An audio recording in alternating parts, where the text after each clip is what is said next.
नमस्कार दर्शक, रायगड़ा जिलार बड़ खबर को आपनको स्वागत करुछि मु रामदास। चैनल को सब्सक्राइब करनथिले सब्सक्राइब करंतु, खबर टी को शेष जाय देखंतु, आवश्यक स्थले कमेंट करि सचेतन करंतु। रायगड़ा जिले में जिला प्रशासन पक्षरु 76तम जिला स्तरीय साधारणतंत्र दिवस पालन निमंते प्रस्तुति बैठक जिला परिषद सम्मेलन कक्ष रे आज जिलापाल श्रीमती पारुल पटवारी अध्यक्षतार अनुष्ठित बैठक रे मुख्य उन्नयन अधिकारी तथा कार्यनिर्वाही अधिकारी जिला परिषद श्री अक्षय कुमार खेमुंडू योगदान करथिबा बेले जिला सूचना और लोक संपर्क अधिकारी बसंत कुमार प्रधान गत वर्षर कार्यक्रम विवरणी पाठ करी संयोजना करने सह चलित वर्ष पर बैठक रे उपस्थित व्यक्ति विशेषज्ञ प्रस्ताव लोड़ीथिले। साधारणतंत्र दिवस पालन दिन प्रत्युषर जिला सूचना और लोक संपर्क विभाग तरफ रामधुन परिवेषण कराजिबो।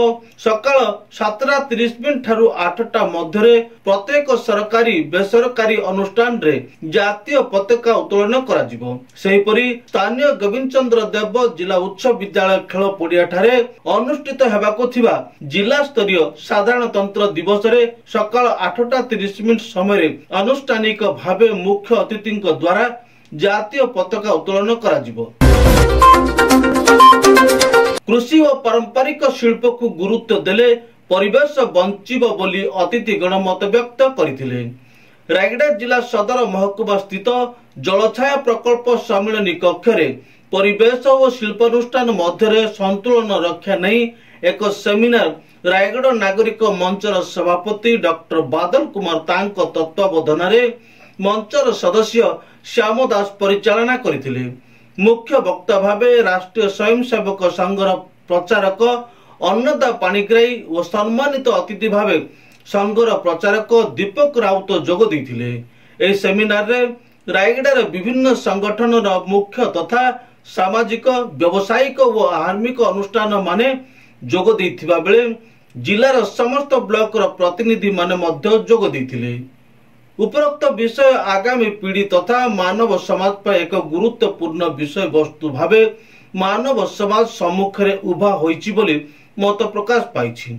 सेमिनार रे जोग देथिबा प्रतिनिधि माने जेपरि विभिन्न अनुष्ठान कल कारखाना शिक्षानुष्ठान सरकारी विभाग जिलार 11 ब्लॉक रु आसीथिबा अनेक प्रतिनिधि सांबादिक क्षुद्र शिल्पानुष्ठान विभिन्न दिग को नहीं निज निजर मंतव्य रखिथिले।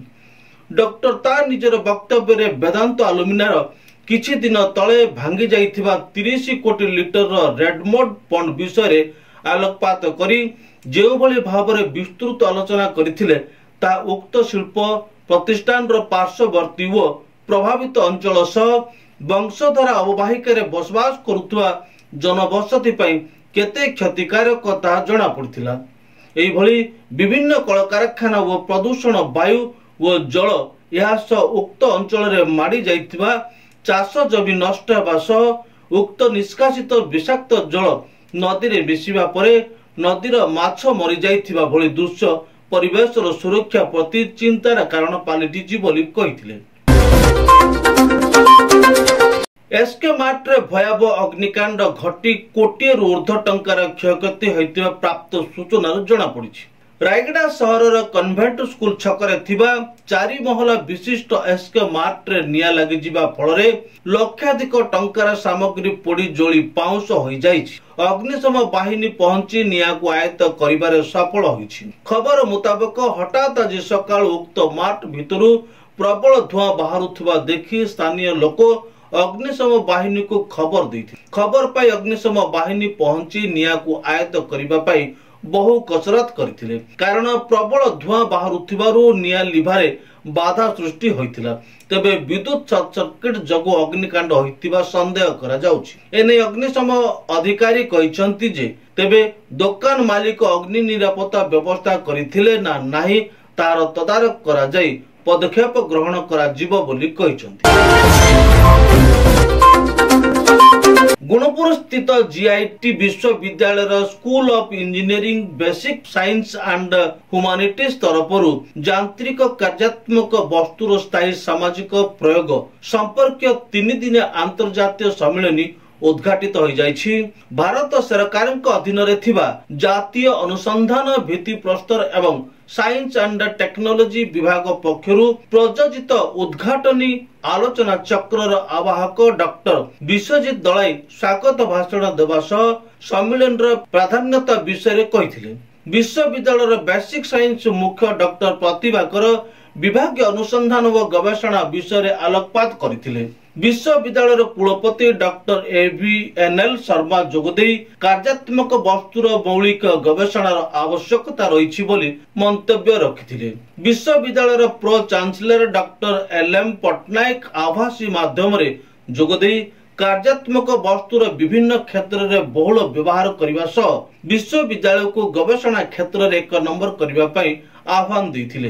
विश्वविद्यालय उपसभापति डॉक्टर चंद्रध्वज पंडा जोगदेई सम्मेलन माध्यम रे उपयुक्त ज्ञान अर्जन सह ज्ञान को अभ्यास रे रूपांतरीकरण करने को आह्वान देवा सह प्राकृतिक संबलर व्यवहार विषय कहिथिले। ए सम्मेलन रे नवी मुंबई स्थित रिलायंस शिल्पर वरिष्ठ उपसभापति डॉक्टर वीरेंद्र कुमार गुप्ता आभासी माध्यम रे सम्मानित अतिथि भाव जोगदेई कार्यात्मक वस्तुर भूमिका एवं उद्देश्य भित्तिक अभिनवकरण विषय कहिथिले। भुवनेश्वर स्थित सीएसआईआर ओ आईआईएमटी र पूर्वतन वरिष्ठ वैज्ञानिक तथा प्रोफेसर डॉक्टर सरज कुमार सिंह मुख्य अतिथि भाव जोगदेई वर्ज्य वस्तुर सदुपयोग व व्यवहार विभिन्न ज्वलंत उदाहरण दे वर्णना करथिले। एही अवसर रे अतिथि मानक द्वारा सम्मेलन स्मरणिका उन्मोचन करा जायथिला। विश्वविद्यालय उपसभापति डॉक्टर चंद्रध्वज पंडांक द्वारा मुख्य अतिथि को सम्मानित करा जायथिला।